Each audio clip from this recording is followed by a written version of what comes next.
El gasto nunca disminuye.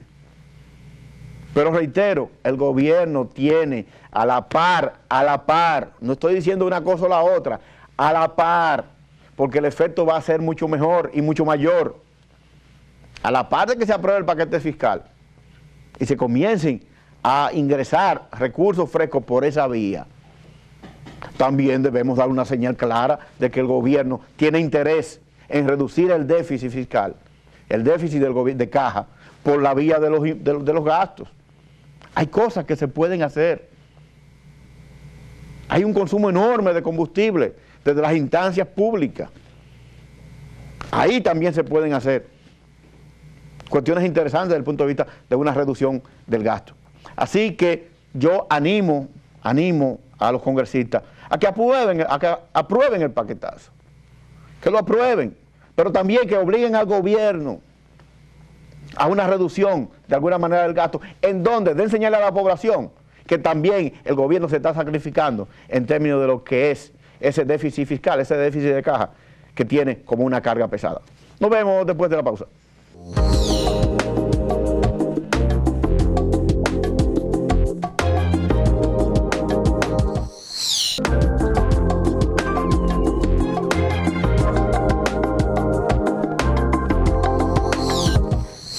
Pareciera como si todo el mundo tuviera una página personal en Facebook, aunque no es así. Facebook se ha convertido en una comunidad de más de 350 millones de personas. Facebook se ha vuelto omnipresente y tiene más alcance que cualquier otro medio de masas. Las posibilidades comerciales y publicitarias que ofrece esta red social en la que tanta gente ventila sus gustos personales son ilimitadas. Y todo esto surgió en un dormitorio de la Universidad de Harvard, en el que un grupo de amigos decidió reproducir en la internet la experiencia de vivir en un campus universitario. Hoy en día Facebook es un negocio multimillonario. Hasta una próxima cápsula empresarial, se despide Newfani Familia.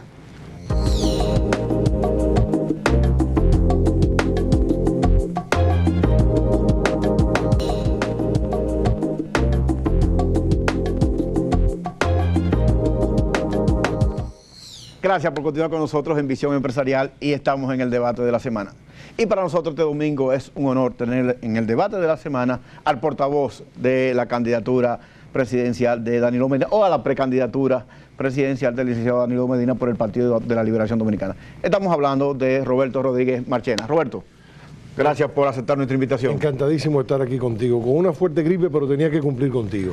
No te apures, que hay mucha gente que tiene gripe en estos días de lluvia. Ha sido definitivamente una bendición la lluvia, pero los cambios de clima causan problemas aquí de gripe y de otras enfermedades difíciles. Dice Danilo Medina que el paquetazo es un trago amargo. ¿Fue esto calculado o simplemente fue fruto de una decisión que era impostergable por parte del gobierno? Eso último que tú acabas de señalar, una decisión impostergable. El gobierno estaba obligado a cumplir una serie de compromisos con el Fondo Monetario Internacional y evidentemente ya no podía darle más largas. Danilo lo ha dicho, ha sido un trago amargo para cualquier candidato de un partido en el gobierno. Naturalmente, el gobierno tiene su propia lógica, nosotros lo que queremos es que el gobierno gobierne y que gobierne bien. Danilo es un candidato que ha mantenido su perfil propio. Desde el año 2007, cuando disputó la candidatura presidencial al presidente Fernández, pues logró un posicionamiento diferente en la sociedad dominicana. Con esto no quiero decir que uno sea mejor que otro, Leonel Fernández, Danilo Medina, sino que Danilo tiene un perfil propio y durante todo este tiempo, pues ha mantenido un mensaje muy claro a la sociedad dominicana. De manera que nosotros lo que esperamos es que el gobierno tenga éxito, naturalmente. Danilo ha venido planteando la necesidad de que en el Congreso, que es el espacio para los acuerdos políticos, pues se dé una concertación y se busque el consenso entre todos los sectores que podrían verse afectados por este conjunto de medidas planteadas por el Fondo Monetario. Me gusta tu respuesta, porque tu respuesta es de un portavoz. Sin embargo, hay otras cosas que están detrás de todo esto desde nuestro punto de vista. Primero, los efectos negativos sobre la campaña son claros y evidentes. Es probable que baje unos cuantos puntos el candidato. E inclusive, y eso no lo puedo adivinar, es probable que eso tenga efectos todavía mucho más serios en términos de la candidatura presidencial en las elecciones del 2012. Pero por otro lado, digo, Bueno, ¿hasta dónde Danilo Medina se le informó? A Danilo Medina se le informó de que esto iba a ocurrir para que estuviera preparado para esta situación. No, Danilo no fue informado, además no tenía que ser informado, porque Danilo no forma parte del gobierno y no se había dado una reunión del comité político. La reunión del comité político se va a dar el próximo lunes, de manera tal que no, Danilo en primer lugar no puede exigir que le informen porque no forma parte del gobierno. El gobierno tiene su propia lógica, el partido tiene otra. El partido no es que tutela al gobierno, quien ha sido elegido ha sido Leonel Fernández.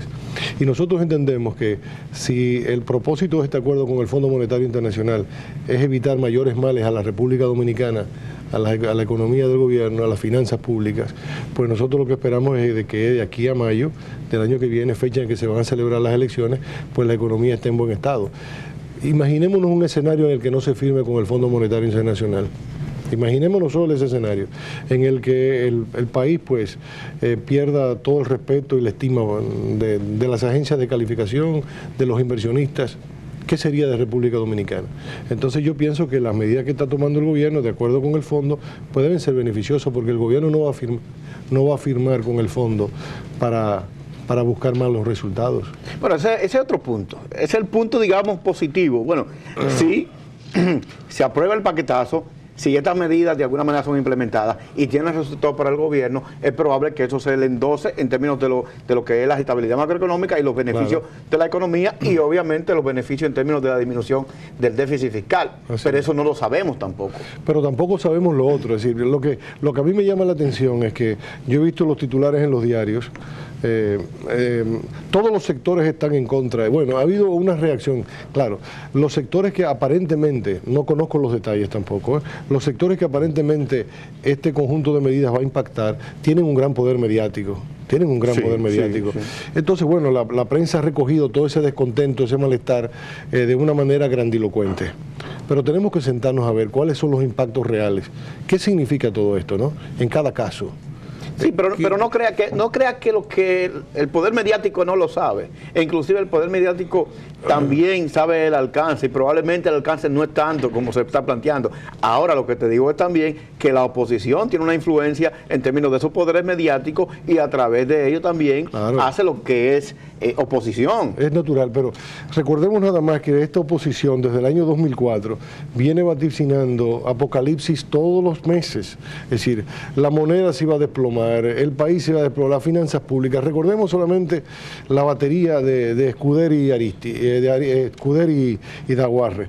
Todos los meses han venido vaticinando lo peor a este país, y las autoridades del Banco Central y el gobierno pues han podido mantener, quizás no como nosotros deseáramos, quizás esperábamos mayores niveles de bienestar, Franklin, pero se ha mantenido la estabilidad macroeconómica dentro de los parámetros razonables. Entonces, bueno, es natural que la oposición diga esto, ¿no? Porque ellos necesitan magnificar esto. No, porque disculpa, pero porque para la oposición el país siempre está acabando, el mundo siempre está acabando. Así es. Entonces, lo que hay que preguntarle a la oposición, ¿qué alternativa proponen? O sea, esto, ¿qué están proponiendo? Reducción de gastos. ¿Qué es lo que están hablando de reducir gastos? Que reducir los puestos consulares. ¿Cuánto es eso? Reducir la publicidad, ¿cuánto es eso? Estos señores quieren tomarnos el pelo a todos nosotros y nos vienen a hablar de un conjunto de medidas cuya reducción realmente no tiene ningún impacto. No tiene ningún impacto, pero como la mayoría de la gente del pueblo difícilmente puede hacer una suma aritmética que tenga cierto nivel de complejidad, pues entonces abusan de esos niveles de desinformación de la población y le dicen a la población que reduciendo 2 o 3 cargos aquí consulares en el exterior, que naturalmente son excesivos, hay muchos que son excesivos, ya el problema se va a resolver. Por favor. Roberto, pero en esa misma línea, el Fondo Monetario Internacional está planteando que de ahora hasta el 2013 hay que disminuir el déficit fiscal en 1.5 y 2% del PIB. Lo que quiere decir entonces que a Danilo Medina le tocaría una parte de las decisiones en términos de continuar disminución de ese déficit. Por cuanto, entonces, probablemente le toque también la decisión de si aumentar los impuestos o disminuir los gastos. ¿Por dónde decidiría Danilo Medina? Mire, nosotros, y él lo ha dicho claramente, nosotros no vamos a subir impuestos. Y en todo caso, si en algún momento se plantea, en la búsqueda de una mayor justicia fiscal, porque aquí hay sectores que me han venido planteando, de que debemos procurar políticas que vayan en la dirección de una mayor justicia fiscal, porque algunos dicen, nosotros estamos pagando mucho impuestos,